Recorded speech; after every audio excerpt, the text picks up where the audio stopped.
మిత్రమా, చేతకానివాడు చేతల్లో కాకుండా అసూయతో తన వంకర బుద్ధిని వెళ్ళగక్కుతాడు. అలాంటివాడు ఎప్పటికీ ఎవ్వరికీ కూడా పోటీ రాలేడు. ఎందుకంటే వారి పోరాటం మొత్తం ఆ అందని ద్రాక్ష పళ్ళ కోసమే.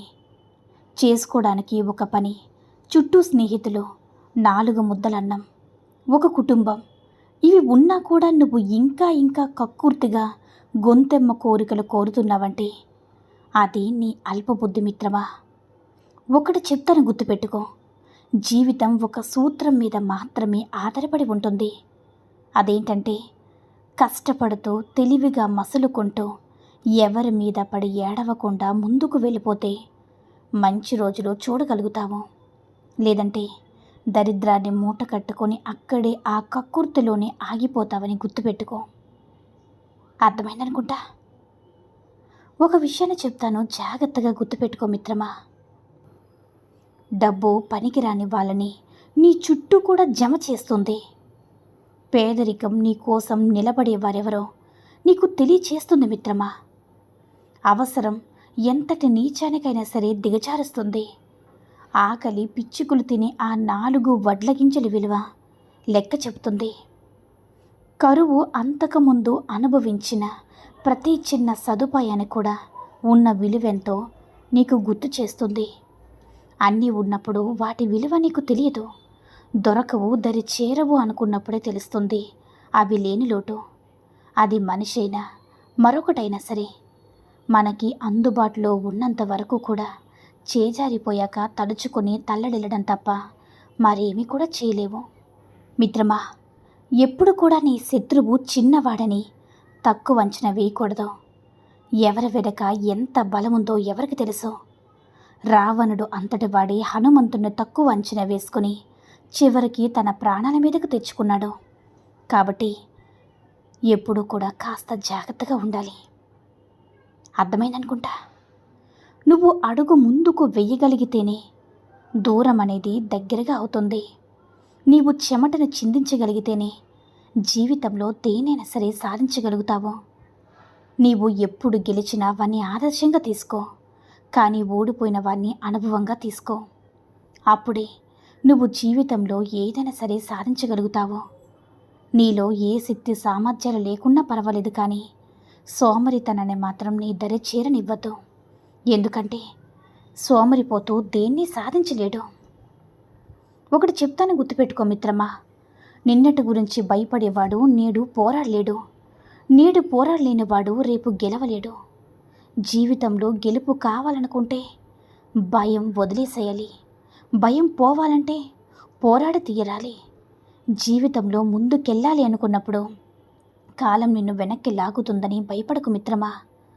ఎందుకంటే వెనక్కి లాగబడిన బాణమే వేగంగా ముందుకు వెళ్ళగలదనే నమ్మకాన్ని ఎప్పుడు కూడా కోల్పోకు. విజయం తప్పకుండా నీదవుతుంది.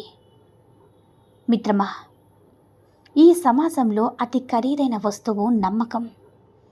దాన్ని సంపాదించుకోవడానికి సంవత్సరాలు పడుతుంది, కానీ పోగొట్టుకోవడానికి మాత్రం ఒక్క క్షణం చాలు.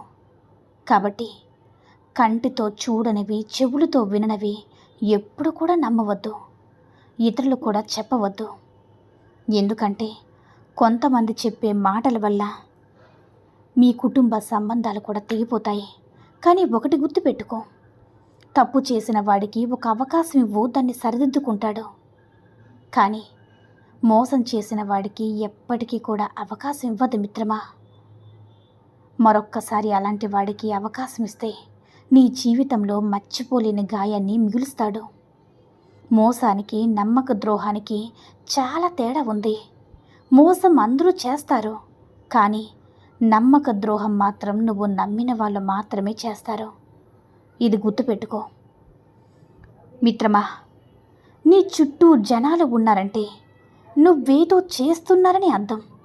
నువ్వేదో సాధించబోతున్నావని అర్థం. నీ దగ్గర ఏదో ఉంది అనిపించినంత వరకు నీ చుట్టూ చాలామంది ఉంటారు.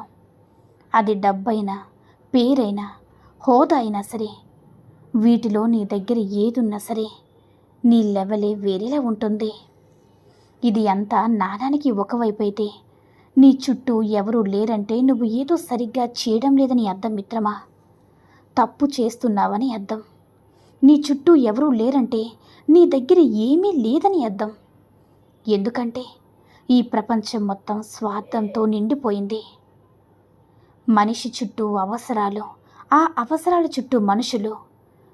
కాబట్టి అవసరాలు తీయడం కోసం వేషాలు మారుస్తారు, మోసాలు చేస్తారు, నిన్ను వాడుకుంటారు.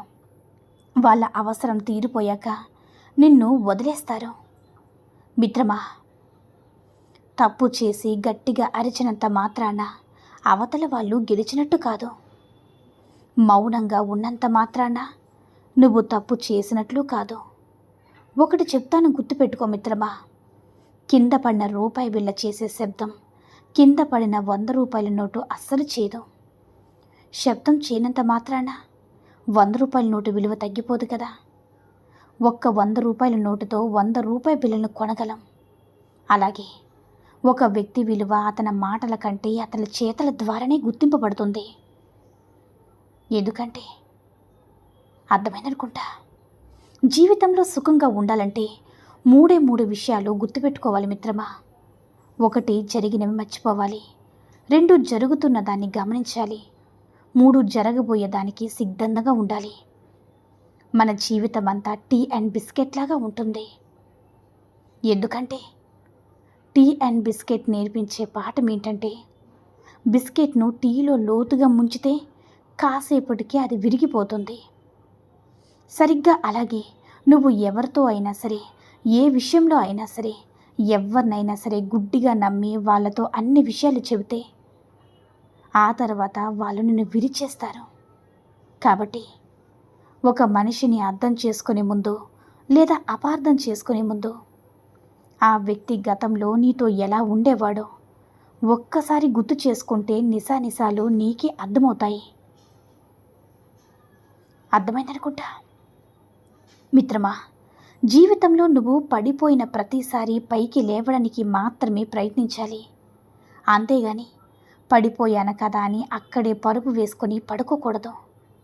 నేను బాగున్నప్పుడు అందరికీ సహాయం చేశాను, ఇప్పుడు నేను కష్టాల్లో ఉంటే నాకు ఎవరూ కూడా ఏమీ సహాయం చేయడం లేదని బాధపడద్దు. కొన్నిసార్లు ఏ సహాయం చెయ్యకపోవడమే వాళ్ళు నీకు చేసే అతిపెద్ద సహాయమని గుర్తుపెట్టుకో. ఎందుకంటే జీవితంలో ఎన్ని కష్టాలు ఎదురైనా సరే పట్టు వదలని విక్రమార్కుల్లా పైకి లేచి పోరాడిన వారికి ఈ లోకంలో నిజమైన గెలుపు దక్కింది మిత్రమా. దానికే నిజమైన విలువ ఉంటుంది. ఈరోజు నేను చూసి ఎగతాళిగా నవ్వేవాని నవ్వని, అసూయతో ఏడ్చేవాని ఏడవని, కానీ నువ్వు మాత్రం నీలానే ఉండు. ఏదో ఒక రోజు నిన్ను ఎగతాళి చేసేవారు, నిన్ను చూసి అసూయపడ్డవారే నువ్వు గొప్పవాడినవైన రోజున నీ సహాయం కోసం నీ దగ్గరకు తప్పకుండా వస్తారు. అప్పటి వరకు పోరాడుతూనే ఉండు. అర్థమైందనుకుంటా. మిత్రమా, పెళ్ళైన మగాడు ఒక ఆడదాన్ని ఎప్పుడు కూడా పెళ్లి చేసుకోడు. వాడి కామ కోరికలు తీర్చుకోవడం కోసం మాత్రమే ప్రేమగా ఉంటాడు. కాబట్టి అలాంటి మగవాడి కోసం తాళి కట్టిన భర్తను ఎప్పుడు కూడా మోసం చేస్తే ఆ ఆడదానికి ఎప్పుడు కూడా చివరికి మిగిలేది ఉరితాడి మాత్రమే మిత్రమా. అర్థమైందనుకుంటా.